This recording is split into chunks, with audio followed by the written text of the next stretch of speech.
Casting with Ceri Jones.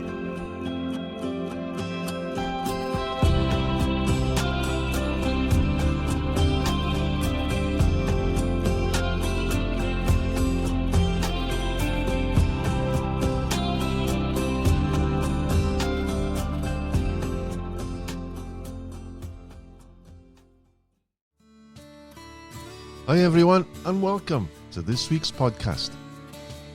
For this week's episode, I got up early and made my way over the bridge just as the sun was getting up and headed into Somerset. What I arranged was a day's fishing with my guest at Wimbleball Reservoir.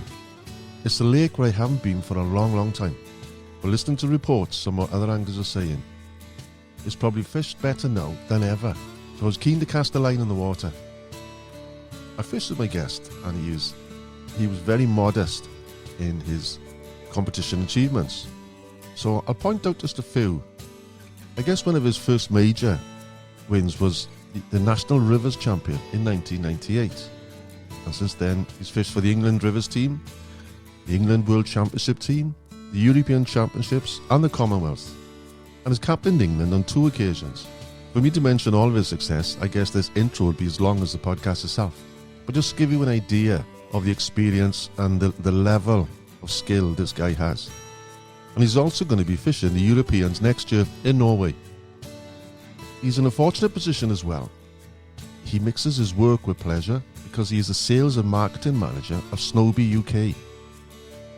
So after a day afloat, we head back to the George Inn at Delverton, just a short drive from Wimbleball, where we had a late lunch and then we headed to the beer garden to record this episode. So welcome to my chat with Simon Kidd.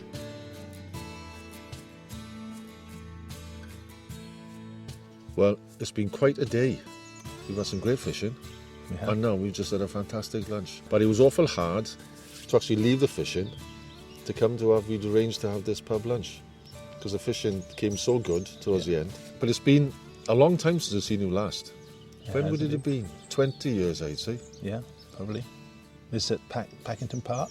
Yeah, that's right. And I remember walking around the corner because I was covering it for the mag, taking pictures. And I just saw you playing a fish. Yeah, good fish. Yeah. Do you actually land the fish then? I did land the fish eventually, yeah. Yeah. I was a bit concerned at not landing it because I was on barbless and it was in a match and it was a decent fish, probably the best one I caught all day. Yeah. And you were there. You were very keen to take a picture, which was mine, but you got the picture, I think. I think we did, yeah. But it's been quite a few years since I fished here last in Wimbleball. It's your local water, in effect, is it? In effect. I lived quite close to here at one time. I lived in Morbath many years ago, just before it opened, and then when it did open. And I was fortunate enough to fish here on opening day as well. It's a beautiful place, and the countryside now, it's just gorgeous. I mean, the weather's picked up this afternoon, because you said about coming off, but it's always good to quit when you're ahead. I know. And to be fair, it was chucking it down this morning. I'm very cold. Well, when we spoke on the phone last night, we messaged, and then you said, oh, the weather's not looking great. And some wind and rain, and I thought, oh, it's going to be tough going. And when I got here this morning then, it did look a bit bleak, didn't it, still? It did. It was a nice sunrise, wasn't it? It was a lovely sunrise. Red sky in the morning, they say Shepherd's Warning. That's right. I was coming over the bridge, beautiful, and I thought, oh, this is going to be better than I thought. But I come down to Taunton then, and the clouds came in, and I thought, oh, here it goes. But it was raining before I walked out the door this morning. It took me an hour to get here. Is it? Yeah. But it was, I didn't think for 1 minute we'd be using floating lines today. End of October, and I thought it'd be like day 3s, at least down, you know. But as soon as we went out on the boat, you got here before me, and you had your flies tied up. Before I even had time to put a cast on, you went your first fish. And I thought, here goes, this is going to be one of those days now. And we just drifted along the shore then, towards, is it the causeway? Yeah, well, from the causeway down towards what we call Bessam's down in the corner, where the road goes across, yeah. It's always a good place down there. But they were high up in the water, these fish, weren't Very they? high. You couldn't see them, but as soon as the flies were in the right place, you started to get the odd bit of interest and everything, and especially because you put on some flies on the floating line in the end. Yeah. I think you started on the intermediate, slow glass, wasn't it? Yeah. And as soon as you started getting fish on the top, changed to the floater, and that's what they wanted, so... Yeah. But it was strange that, I was casting like a medium length line, pull, and then starting to bob. but nothing came to the pole. It was all on the surface, just as you're lifting off, wasn't it? Yeah. To be fair, from my respect, we fished Rutland and Grafham last weekend, and it was exactly the similar conditions as well for that. So, I started on the buzzer's tip today, and that's exactly what I'd been fishing last week. I haven't been fishing in the meantime, but I suspected the fish were going to be high in the water or down considerably deeper, sort of die 5, die 6 sort of thing. And sure enough, yeah, we found them within no time at all. But we had good conditions. It was fully overcast. It had been raining. It just stopped just before we went out. We had a bit of a chop on the water as well. The conditions were perfect for fishing. Yeah, there were slicks, weren't there? Some lovely bubbles and slicks going down in front of us. It was absolutely perfect. And you think, the fish have got to be up. They've got to be up. And sure enough, we found they were. So Yeah.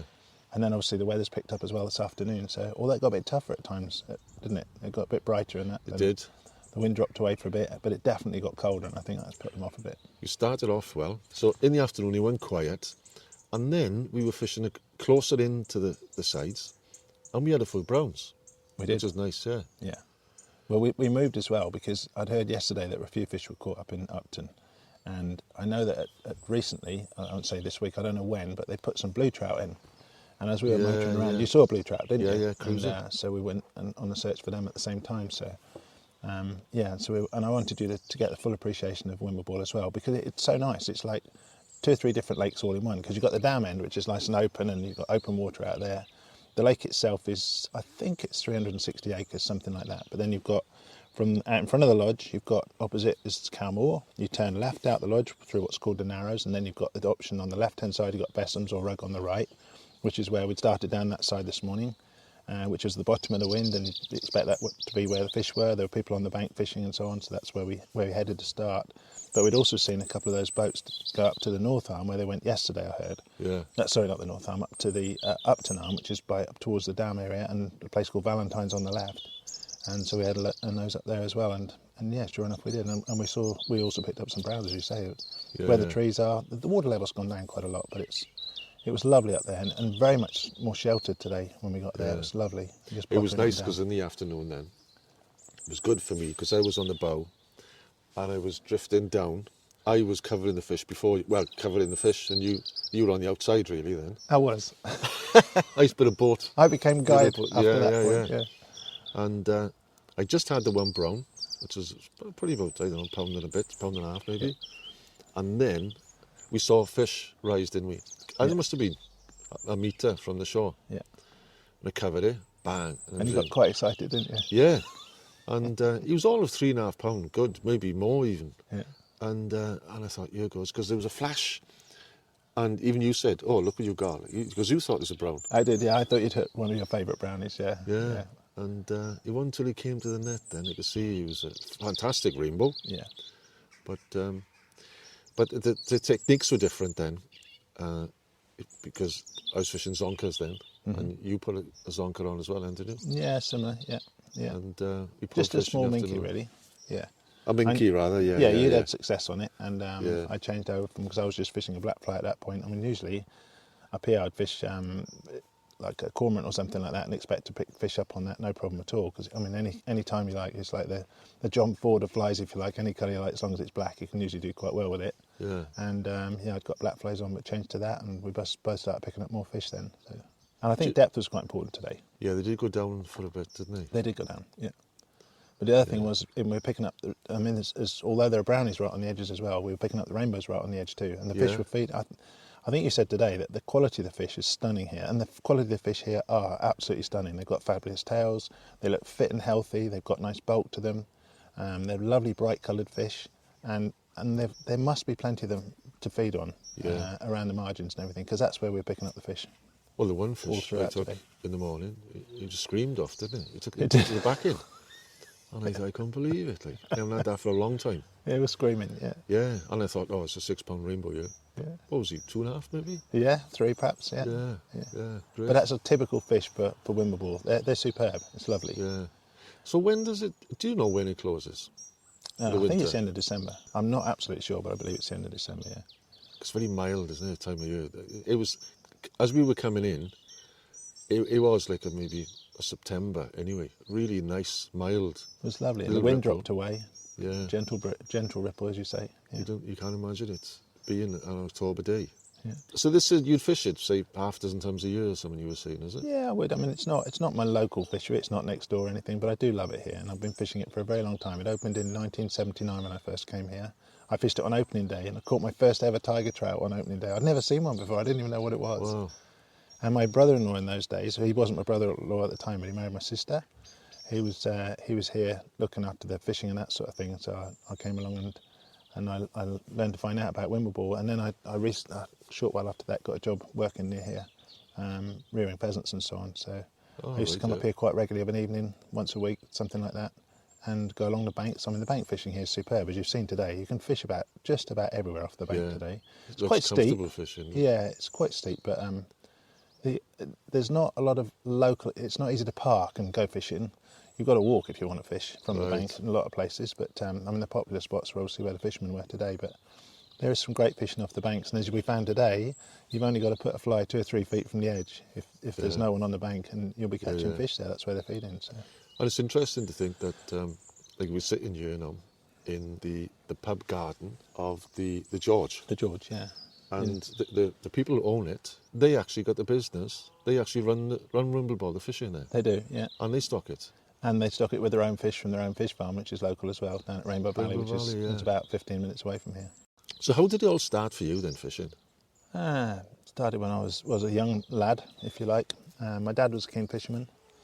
I was fishing from the day I was old enough to stand up. In fact, it started probably before that, because my mum was, when she was pregnant, was reading a book. It was called The Big Fisherman, and it was about Simon Peter the disciple. This is you won't know the story, but she was reading this book and she was trying to think what name she could give me, because I was her firstborn, and she wanted to come up with something that was original that you couldn't shorten, and she came up with the name Simon. Right. Which was a pretty good idea, because you can't shorten it other than call it Si or Sime or Sam, as my brothers and sisters ended up calling me. But fisherman. When my mum passed away and I went to clear the house and that sort of thing, I found The Big Fisherman book. Wow. And in that book was a 4-leaf clover on the page with my name in it, with a line underneath my name, in the middle of and there was Simon, and it was the name of The Big Fisherman. And I think, so for me, although I didn't know it, probably fishing started for me before I was born, if you like. Wow, so, that's some story. Yeah, so that's where it started. And I fished all my life, ever since I've been. The first pictures I can see of me anywhere, I was either holding a stick in the river or with a bit of string, or I was fishing somewhere with my dad. So where were you then? In Taunton, believe it or not. Oh, you brought up in Taunton? Yeah, well, I was born in Hampshire, born in Lymington in Hampshire, and then my parents moved down to Taunton, and we lived just by the cricket ground, so I've also always loved cricket, because my mum used to take me to cricket from there. You know, when I was old enough to stand up, I used to go to watch cricket with my mum. I remember holding onto the pram, watching cricket with my mum. Yeah, she loved the cricket. So we used to go along to Taunton ground there, and we were literally in the streets in the back of Taunton there, and close to here. And then we moved down further down to Devon. My dad changed his job and everything. We moved down there, and I grew up on a farm for 23 years after that. And you got into rivers then, did you?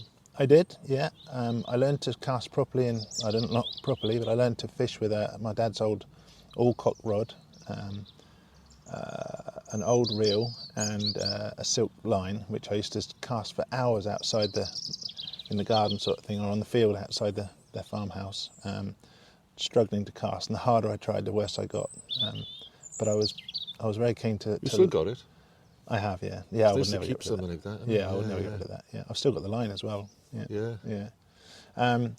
So yeah, I learnt on that, and a millwood reel it was called, a millwood, an old reel. But yeah, and there wasn't much stillwater fishing to be had, but there were some rivers. I learned on the River Tean at Fingalbridge, small trout, lots of trout, and quickly learned to catch them. I used to go rock hopping. I didn't have any waders, so I'd hop between the rocks, catch the fish, and I loved it. It was all dry fly. My headmaster at my primary school in Cheriton Bishop, he was a mad keen fisherman. He used to make his own rods and stuff like that as well. And he gave me a couple of flies, and he showed me how to tie them along with my dad. And Jack Hargreaves, do you remember him? Yeah. Out of Town, I think it's called. Yeah. I met him once, and Did you? with his son, with my dad. And my dad knew him, and because he was from Dorset or Hampshire area somewhere, and my dad knew him and introduced me to him. And I met his son, and his son showed me how to tie my first fly. Wow. So I learned how to fly tie from then on. So. Because and then I got into it. From You that can time. watch it on YouTube now. You can see. Can you? Yeah, I watched them on YouTube because I remember back then when he was on the TV, and it was the second half I was always interested in, because the first half was something else to do with the country, Yeah. maybe shooting or whatever. Yeah. The second half was always fishing, and I just couldn't wait to the second The half. second yeah. Yeah, and I watched him the other day now, and he's there with his pipe. Yeah. You know, he's a character, like, isn't he? I loved it. Yeah. I did love it, but it got me into. I don't know. There's a passion about fishing that I've never lost. And when I went I went on to the grammar Well, school. straight into fly fishing you went to. You didn't go course fishing. Well, I was just going to come to that because my dad did course fishing as well. We lived in Somerset, and the River Parrot was nearby, and the Tone were quite nearby. And I remember going down one morning. He was course fishing, and went down one morning. I think my uncle took me down, and my mum was there, and we all went down to see the fish that he caught and everything. And I was a toddler. And he went to lift the keep net out of the water, and I couldn't wait to see this. I wanted to put my hands on these fish, right? I really did. I was really keen. And as they lifted the keep net out, there were so many fish in the net that was quite old. The net gave way, the bottom fell out, and every single fish went back in the river. I never got to see them. I was devastated, absolutely devastated. But I think from then on, I wanted to go with my dad, so I'd be there when the fish were caught. And we used to fish on Exeter Canal, course fishing.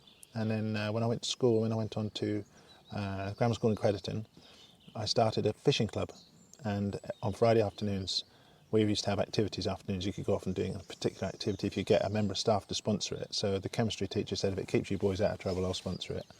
So my dad used to take 4 of us, or 8 of us sometimes, in a couple of trips in a car and drop us off at a fishery somewhere. We'd go course fishing or we'd go fly fishing. But of course in those days the course fishing would close in the summer months, it would shut down. So that's when we started going fly fishing, and we'd few of us go down onto the River Team where I'd learnt to cast, and we started having competitions on a Friday afternoon, and it became a popular thing to do in the school. It was good. But that's where I got into it, and I really enjoyed that side too. But my dad wouldn't let me compete properly. It was just fun, but he always said while he was alive that I was never to compete in a fishing perspective, if you like. He was totally against that. Was he? Yeah, fishing was like today. It's just pleasure day that you're out to enjoy what's there. And since COVID as well, everyone has become, I think, more appreciative of everything that's around us. And I've met a lot of people this year. They've just said it's just so nice to get out. And fishing's, even from the NHS point of view, it's become very useful to people that have... You've done well. You've done a lot of competition fishing, haven't you? You were saying that you might pack it in. I've reached a point where we've struggled this year. We've had 2 competitions this year cancelled. The European Championships and the Masters were both not cancelled. The Masters, the European Championships were cancelled. The Masters we came out of because it wasn't practical to travel with the COVID restrictions and everything. And it's just, you commit yourself to something and you want to go through with it and see it to the finish. But when you can't do it for travel reasons, and it's expensive too, you commit yourself to £2,000 or £3,000 to be able to compete. And then all of a sudden you can't, you've lost that opportunity. You can't have time with the family. I've been through divorce as well. And some of the issues in the divorce was sort of because of my devotion to fishing, if you like. And I have been devoted to it. I've been very keen on it for a very long time. I've loved it. It's been my way of life. I mean, it's my job today, so... But you've travelled around, haven't you? Because didn't you live up in Graffham? Yes, I did. Lived right by the lake, yeah. That must have been so tempting to fish all the time then, living there. Yeah, probably. I used to go regularly of an evening, but that was enough. Because the other side of it, I worked for South West Water Authority years ago in the fisheries department when I was studying at university. And to be honest, I didn't want to go fishing in those days. You're handling fish all day long, and I didn't really have the same enjoyment of going. And I stopped fishing for a number of years. I took up cricket. We moved up to Baldock in Hertfordshire, and I joined Polaroid as a company, and I didn't fish for a number of years. I just played cricket and did other things and brought up a young family. My kids were both born then in the 90s. Yeah, you've got a passion for photography, haven't you? Yeah, I love photography, yeah. That's because of your time with Polaroid, is it? Well, it helped. I got the job at Polaroid because I enjoyed photography, to be honest with you. Right, yeah. I had my own little developing black and white system at home. Did you? Yeah, since I was a kid. Yeah. Dark you had a dark one. Yeah. Yeah, it's come back now. With a vengeance, it seems to be really popular. Well, I think you were saying earlier today that actual traditional photography as opposed to digital, which is what everyone does today, and it's so easy today. I remember working for Polaroid and they were saying, oh, that's digital age, it'll never take off, it'll never take off. Yeah. within 5 years we were all redundant because it had taken off and the instant photography was gone. I think it's because it's too easy, digital. It's instant. You can take a picture, even on your phone, take a picture and look at it and it's there. And it's become a bit disposable. It's too easy, whereas when you take a picture with a film, you don't even know if it's going to come out right. And then you've got to send it off, or you develop it yourself, and then you print it. And there's more of a connection. That's probably it with an image. I bought 2 film cameras now the last couple of weeks. Yeah. And I don't know if I will put many films through them, but just nice to have. It is nice to have, but I remember back in my Polaroid days, instant photography, to be able to have an image in front of you at that time was what we were about at the end of the day. Be able to provide a photograph. Edwin Land devised this system that said you can take a picture and there's your photograph 60 seconds later. That was the key to Polaroid. But now, of course, it's instant. It's like 2 seconds later, there's your photograph that you've just taken. And if you don't like it, take another one. Yeah. And I think actually from an imaging point of view and a memory capture point of view, I think photography's gone mental since digital came in a different form. And what people are doing now is they're just going into a little bit more detail, like you said, and getting a bit more of the, call it passion, whatever you like to call it, behind it. The experience. Yeah, exactly. Yeah. Because there is, the old days were developing something, as you see it develop and it comes up on the sheet. You don't see that. You take the photograph, look at it, oh, right, okay, yeah, that's my photo. But as you see it come lift out off the paper, it was really quite exciting in developing time and all that sort of stuff. It's great for fishing, though, to take a picture off your phone. Oh, it's brilliant. And for so many things. It's wonderful. Yeah. And sharing information and social media today and all that stuff. It's amazing, really. Yeah. I mean, modern technology is phenomenal most of the time, when it's working anyway. So you were working for Polaroid when you were in Grafham? Yes, I was, yeah. And what happened then up in Grafham? The instant business collapsed, basically. I was made redundant. I went to work for Portmeirion for a couple of years. We moved to Stoke-on-Trent, away from Grafham. In fact, we weren't living in Grafham at the time, sorry. We were in just outside, or just a bit further south in Grafham when I worked at Polaroid, and we moved away for a couple of years to Stoke-on-Trent. But I was really keen to get my kids back to the school that we'd had in Huntingdon, and that's what we wanted to take them to. And so I looked to move back that way and change my job away from Portmeirion and move back to Grafham to live. So that's what we did. And then when my wife, I didn't actually see the house, she said, I found a house that's quite nice. I said, where is it? She said, it's a village called Grafham. And I went, yeah. I said, can we afford it? She said, yeah. I said, do you like it? She said, yeah. I said, we'll buy it then. And she said, well, you haven't seen it. I said, I don't need to. If you like it and it's there, I'm happy. So, yeah, so we did. Jeez. And it was the best house we ever had. I spent a couple of years working for a company in North London. I was director for them. And while I was there, I was writing for the magazine because today's Total Fly Fisher came along. And I started writing for them, and we went to an award ceremony. I started doing quite a lot of writing for them, and I really enjoyed it. And I was doing my competition fishing then as well. And I went to an awards where we got the Magazine of the Year award or whatever it was, and I happened to sit next to a gentleman by the name of Barry Unwin, and he said, if you're into marketing and you're writing for things, why don't you consider working for me? So that's what I did. And I spent a couple of years there, but living in Grafham and working out of Croydon wasn't ideal. My children were also at a time where they were just about to take their O-levels. Hayley had just taken hers. My son was just going into that age. He was about 12, 13. And the school they were at had gone to pieces, really. So I said, well, if we're going to ever move away from this school or take out of that school, we've got to find somewhere else. I looked at private education, which I couldn't really afford, which was Kimbolton or Bedford College, or Bedford School, rather. And I happened to meet Russell somewhere at I think it was probably at the John Norris show or somewhere. And Snowbee had been sponsoring the England team, the Rivers team, for a couple of years at that point. So I was quite familiar with the products and everything. And he said, would you consider working for us? And so that's what I did. I moved over. And I've been there ever since and love it. Great company, good products. Yeah, it's brilliant products. I mean, you're familiar with the products and the fly lines and everything. But they sponsored us in 1998. I won the National River Championships up in the Lake District, up in the Keswick, rather. And the following year, in 99 rather, we went to Ireland for the Home International, and Snowbee sponsored the team. And what's the Lochstyle then? No, the Rivers team. Oh, the Rivers team. We fished the River Liffey, and it was fantastic. It was a really great experience and everything, and that was my first proper competition. It's a great river, that, isn't it? It was a brilliant river, yeah. And the Irish knew it better than we did, and they fished it really well, but it was a great experience, and I became very familiar with Snowbee and the products, and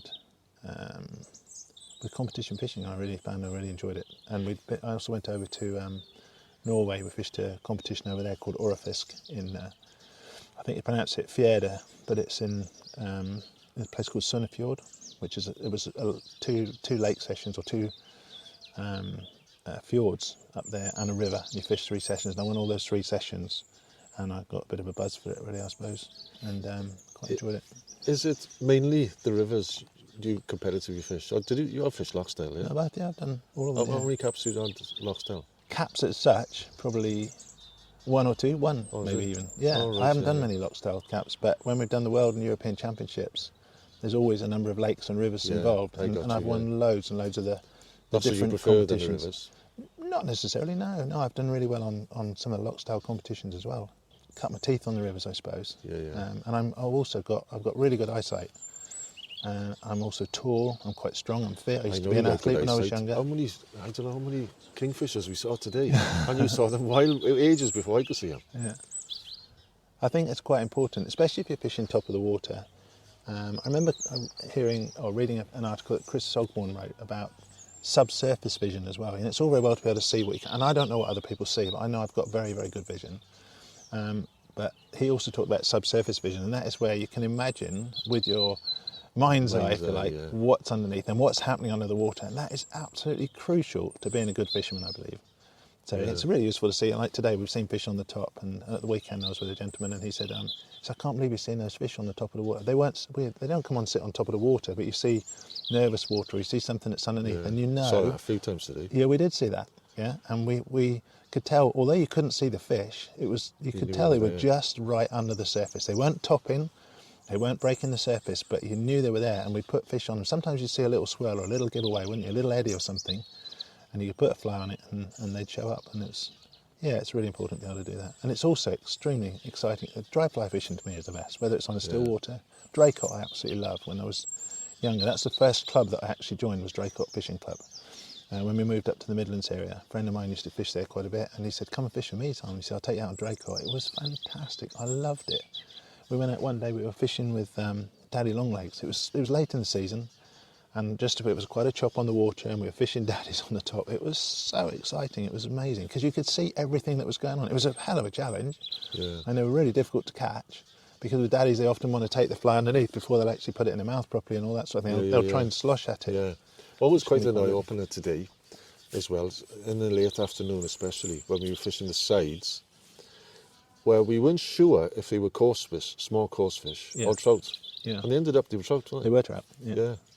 And they were in like a foot or two probably of water, and just dimpling, you know.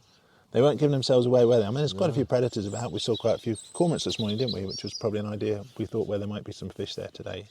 But they're where they can feed in shallow water, where they're comfortable. Of course, as soon as they see anything, they can move out of that water and come back to it. But a smart fish, a clever fish. I mean, there's fished on the Erfon River up in Wales. Oh, yeah. I remember fishing up there one day, and I saw this small little dimple of a rise, and I thought, it's a little fish, but I might as well catch it, or try and catch it anyway. And I cast it, and it was a massive grayling. But of course, he's learned to be smart. He doesn't waste his energy.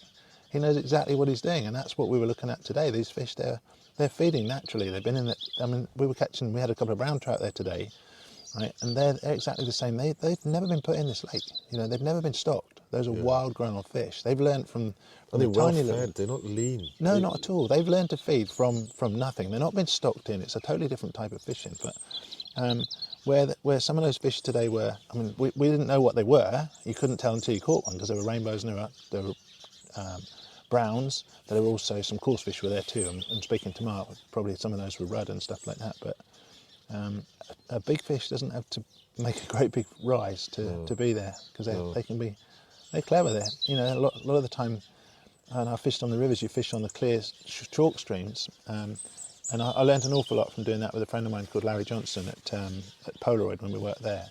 Yeah. And he loved his fishing, and asked me one day, we were at the photocopier, he said, hey, you the hunting, shooting, fishing guy? I went, no, I might be, who wants to know? And he said, well, me. He said, I've come from America and I would like to go fishing, and I've been fishing a few times, would you like to come and join me? I said, I'd love to. And so we went down to Rickmansworth and we went to fish there a couple of times.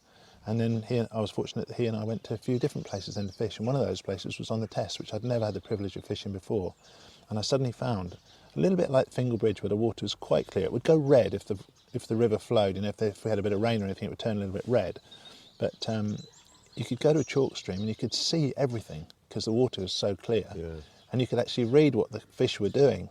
And it gave me a whole new insight into fishing, and river fishing in particular, because you can see so much of what's going on. It's nice visual, isn't it? When you can Really see is. Yeah. But to have a fish come up and take a dry fly is still even more exciting than having one take a nymph, I suppose. To me, that's the epitome of fly fishing, is to see a fish rise, put on a fly and present it to that fish in such a way that he'll decide that that's his next meal.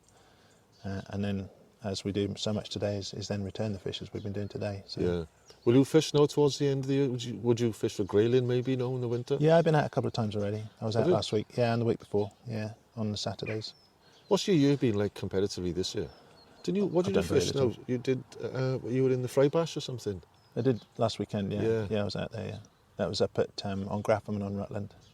Saturday I struggled because I hadn't been fishing for ages, to be fair. I'd been out a couple of times, we've done a couple of photo shoots down here, but I haven't been out and I haven't been able to compete competitively this year. And with the COVID thing, I've been shielding anyway, so I've been out of it for a year or so properly.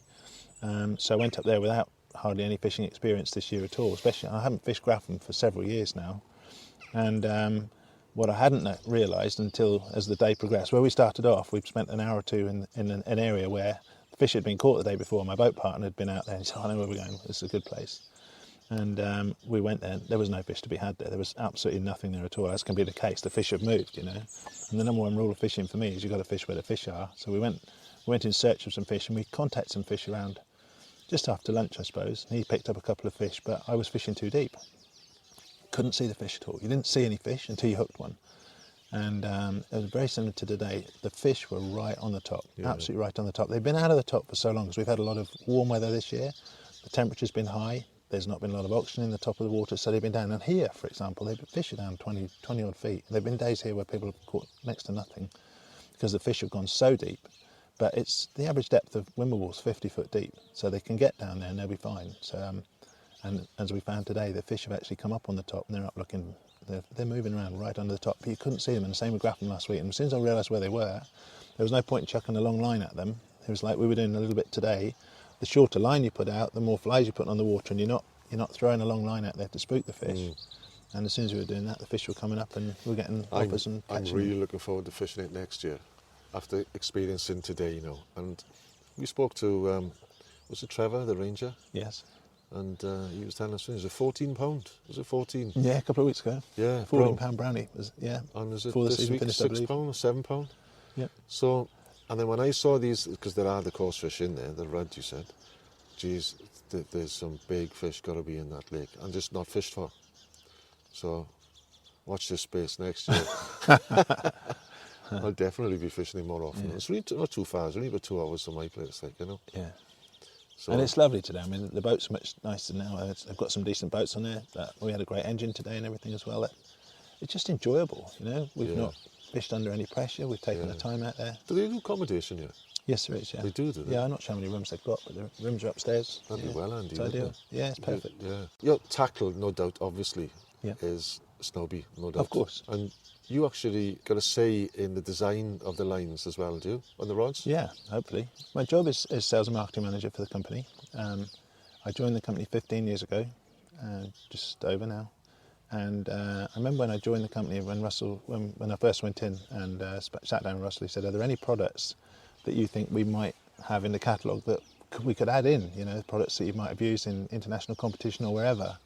And there were a few things we came up with, one of which was the Geo Fly Vest, which we use today.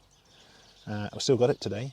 And the other one was the 3-in-1 net. I mean, there's been lots of things since, but one of them was the 3-in-1 net. And still today, that's one of our best-selling nets. And it was something that I used that I'd actually got 2 or 3 nets together and made one net. I got someone to put them together for me. So we made a handle and a net head and everything, because it had to be, for competition size, it had to be limited to, I think it was I can't remember what it was, 42 inches or something like that. You weren't allowed to use it. Whether you're in a boat or in a river, there's a certain length of net that you could use in Fitzmish rules and nothing more. And you get on a boat and you couldn't reach the fish. You know, you get to a boat, you're fishing barbless, and you just go to net the fish and it's come off because you can't reach it. And being tall isn't a big advantage there, because your limbs are so farther apart. You might think it might be an advantage, but actually I don't think it is, to be fair. So it's telescopic? It's telescopic, yeah. It's got a short handle's telescopic for when you're in the river or when you're wading, and it's got a second handle for when you're actually on a boat, so you can actually use it for both. It's been a really popular net. In fact, this year, like many of our other nets, we've not been able to get any stock this year. So they're back in stock now, I believe. But it's been difficult, and this year's been really hard. You know, with COVID, the last 18 months. We spoke briefly as well when we were on the boats. You enjoy your saltwater fly fishing as well, do you? I do. I love it. Have you got any trips lined up? Nope. No, I've done a bit of bass fishing this year. I've had some bass. I've had bass on every occasion I've been out this year. Have you? Yeah, off the shore, on the sea, on the coast, just around here, around the Devon coast. I mean, a lot of them are school fish, schoolies, you know, they're not big fish, but they fight like mad. And all on the fly, a single fly, and mostly I've caught them on little poppers on the top. In fact, a minky booby is one of the best patterns I've had. Is it? And I've used that all over the place. I've used that in not Newfoundland, in a minky booby? In America. Minky booby, yeah. And how would you fish that? On an intermediate, like a shooting head or? No, floating line. Wake it across the top and stop it. Yeah, just wake it. And they come up to the surface? Yeah. They'll come up, they'll actually launch themselves and launch themselves 3 feet in the air when they've taken it sometimes. It's really exciting. Yeah. I never thought of Great doing fun. that. Yeah, some simple I've had a lot of success the last 2 years on just basic surf candies. Yeah. You know, I never thought of using something that floats. Well, some years ago, I was fortunate. I mean, I've been able to travel and fish all over the world, so I've been quite lucky from that respect. And I mean, last year probably was the best of all when I went out to New Zealand. That was absolutely stunning for the Commonwealth Championships. But some years ago, Russell and I were working, we went to the FFR show in America, and we came back via Vancouver Island, and we'd got a distributor out there. So we went to spend a couple of days with him and do our photography for the following year's catalogue while we were there on our way back. And we went and fished off a place called Salmon Point, and we were fishing for these enormous salmon in the sea. He'd said to us, "Oh, we'll take you sea fishing tomorrow." And we were like, okay, so we went out there. And I was seeing these fish. There was someone out wading, and they'd hooked a couple, and we weren't getting any interest at all in what we were using.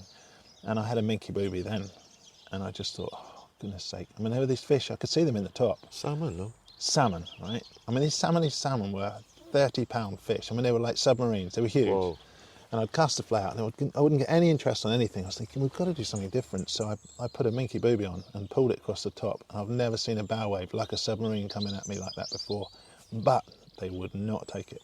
They wouldn't take it off the top. Yeah. Jeez. So what I'd also got in my pocket was a minky, right? Only by chance, I put a minky on and chucked that out and pulled it back. And we were catching some really good fish on that. Eventually it hooked on a rock and we lost it, but that was the method to use. It was fantastic. It was really, really good. And catching salmon in the sea, it's the only time I've ever done it, but it gave me a taste for the salt, if you like. I loved it, absolutely loved it. And you just don't know. You mentioned today we were fishing with a sinking line at the point when we went up through the arms earlier there. And you said you never know what's going to come up. It's quite exciting. Although fishing on the top's really nice, I mean, you don't know what's going to come up. Like when you're fishing in the sea, you have no idea what you might catch next. You know, that's quite exciting. So. And that's the same, so... You get mullets from you as well, I suppose, yeah? The what? Mullet? You do, they're a challenging fish to catch. Yeah. I can't say I've successfully caught them on a fly. No. I've hooked them, hooked and lost them, and I've hooked them, had them break on me before, and I've had them, anything less than £6 are going to snap here, I've found that. So I found that using £6 I could actually successfully hook them. But you hook a mullet in a shoal, and they'll go into the shoal and they'll snap you off. But the bass is great. I've had lots of pollock, mackerel and things like that on the fly. It's great fun. Really good fun. And I've had other things as well, horse mackerel, scad, other things. Yeah. Do you tie your own flies now? Yep. Yeah? I've got too many. That's it. Yeah. Well, I've got a couple of empty boxes. Have you? It's the time you put into it. It's really time consuming. I know.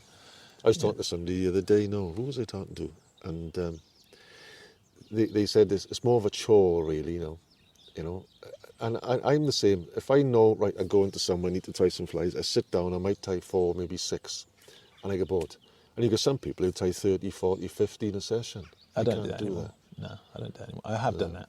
And I've done it, we've sat down when we've been in team meetings and stuff, and we've sat down and said, right, you tie 24 of those, and you tie 24 of those, and they've all got to look the same, we all want the same flies and so on, and I've probably done enough of that now.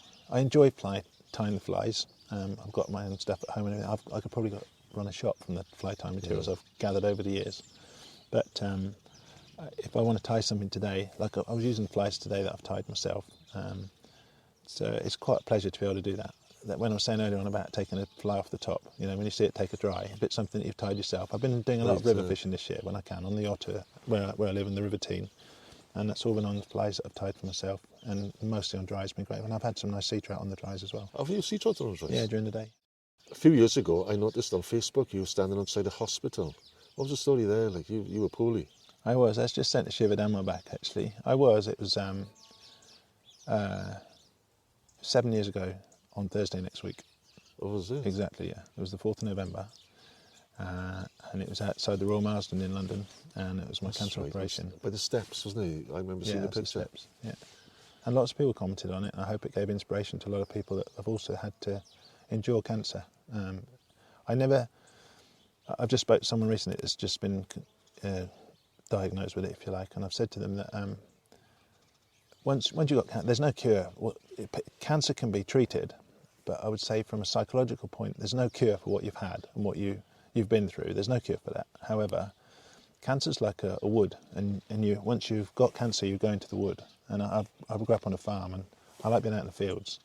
But for me, the cancer thing is you go to the wood, and with the medication that's available today, they can bring you to the edge of the wood, and you can still venture in and out from the edge of the wood and still enjoy everything that's there. But there's always a sort of doubt, and I think probably everyone that's ever been there would experience that as well. But it's not something to be shy of, and I'm not worried.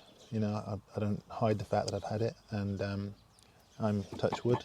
I feel well, and anyone that has any doubts at all in what I didn't know I'd got it. I didn't have a clue, and I had about 6 weeks to have an operation, or I was in desperate trouble. And I was very fortunate that I managed to get an operation, and they treated me extremely well. It's changed my life, but I guess it makes you appreciate things more, I suppose, doesn't it? And make the most of each day. Yeah, I mean, I got prostate cancer, which is very common, and I would encourage any guys out there at all through fishing to share any experiences they may have, and ask a friend, ask your mate, ask anybody if you've got any doubts at all, because there's ways to check and test, and I didn't have a clue. We were in the Commonwealth Championships 7 years ago in 2014, and I was sat on a bus, and I said to Jamie, from one of your colleagues, one Welshman, and he said, Simon, he said, you could see I was I was struggling a bit, and he said, I'm going to stop the bus, and he stopped the bus for me, and the next couple of days I was in seeing my doctor, and the doctor did some tests, and he said, I think you've got cancer, and he was right. And it had been left too long, I didn't know, so treating it early is really, really important. And you know, touch wood, I'm still here. I still love my fishing. Have you got any goals? Fishing goals? Yeah. No, just keep keep doing doing it for as long as I can. Yeah. I think a goal for me, a couple of years ago I took my Gaia instruction so I could actually help other people, and I've done some help with the England youth and the Welsh youth and that sort of thing in the past, and I love helping other people and sharing information with other people. If I can help them enjoy themselves, like my son, like my kids, I've enjoyed helping them through learning to fish and so on through the years, and to enjoy it as much as they can, then that would be my goal, to help try and pass on as much of that information as I can. And I've always written for the magazine since I started being asked to do so. I don't know when that started, I've no idea. I don't know, probably 20 odd years ago I started writing and doing the photography and so on, to help other people enjoy their fishing a bit more and catch more fish if that's what they want to do, or just have your boatman skills were good today. Were they? I thoroughly enjoyed it, and I hope we'll do it again soon, actually. I would love to, yeah.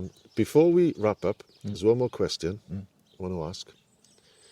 Where would you want to be to make your last cast? That's a very easy question to answer. I would want to be with my son. It's a hard question, actually. I don't care the venue. We've fished together in a number of places. I mean, he was fortunate that he was able to go with me to New Zealand last year. We went out to the Bahamas together to fish, and those are two amazing places we've travelled to. But I've taught him since he was old enough to stand up to fish. He was fly fishing at 6 years old. I remember him at 6 fly fishing with a mayfly on the Dove in Dovedale, and a couple of old people were walking along and said, "My God, look at that little boy down there fishing. Look at that, isn't that amazing?" And he was catching fish on dry flies, catching trout on the Dove from the age of 6, and to see him and my daughter when she was fishing and so on, that's what gives me a real thrill. So I don't care where I go as long as if I were to choose a river, would probably be there in New Zealand. Oh, it is? Tongariro, yeah, that's where I would go, I think, through choice. And I was fortunate to be there with Matt last year. We had a fantastic trip. It was unbelievable. I mean, New Zealand is absolutely awesome. Yeah. I'd probably never go back there, but having been there and experienced it, it was absolutely wonderful. Very lucky to do that. Bone fishing in Bahamas Crooked Island is my favourite place out there for. If I don't go to any other place fishing in the sea, then Crooked is a place I'd love to go back to, but I would like to be there not just by myself. I've always said that something shared with another person like ourselves today gives twice the pleasure. And I mean, we could have both either gone out there on our own today or gone out there together, but doing it together today for me is twice the pleasure, and I've really enjoyed it from that respect. And from a still water, I love Wimbleball. It's beautiful. Yeah. It's in the heart of Devon here. Well, it's not actually. It's in Somerset, but it's close to Devon. And I automatically thought it was Devon because you drive through Devon to get you. It must be a funny sort of shape, the border. Yeah, you literally go through the border just up the road here through Somerset, Devon border. You probably cross it a couple of times, I would think. I don't know, but yeah, it's lovely, and it's a lovely way. It's top of the water, which is what we experienced today almost. I mean, it's not exactly dry fly fishing today, although I think you had a couple of fish come right high on the water. But yeah, it's great. It's a lovely place, and it's not just about catching fish. It's about the experience and having the day out with somebody, and enjoying everything that's around us at the same time, like the birds, for example. I mean, it's a bit quiet today. You can hear the birds around here. Yeah, I'm sure the wind's dropped away now. Yeah, exactly. But just to experience everything that's around you whilst you're fishing, and being out there to enjoy it because you're out there fishing is tremendous. When we've been trapped inside through COVID, I think a lot more people have begun to realise how important what we have outside is to all of us. Quite. Well, many thanks, Simon. I've thoroughly enjoyed it, and hope we'll do it again soon. I look forward to that. Yeah, thanks. Thanks for coming down. If this is your first time tuning in, make sure you catch all future episodes by clicking subscribe via the links on my website, castingwithcerijones.com, or via iTunes or your favourite podcatcher. If you like what you've heard on this episode, feel free to drop me a line via my website.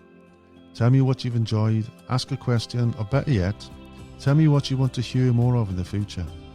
And if you're looking for additional tips, tackle reviews or venue information, or just want to see what's been hit in the back of my net lately, search up Casting with Ceri Jones on Facebook or follow me on Instagram.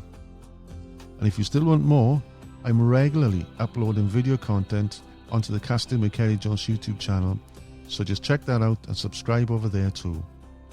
Wherever you follow, subscribe, comment or message, I look forward to catching up soon for a good fishing chat. Well, I think that's all for now. So until next time, tight lines and don't strike too soon.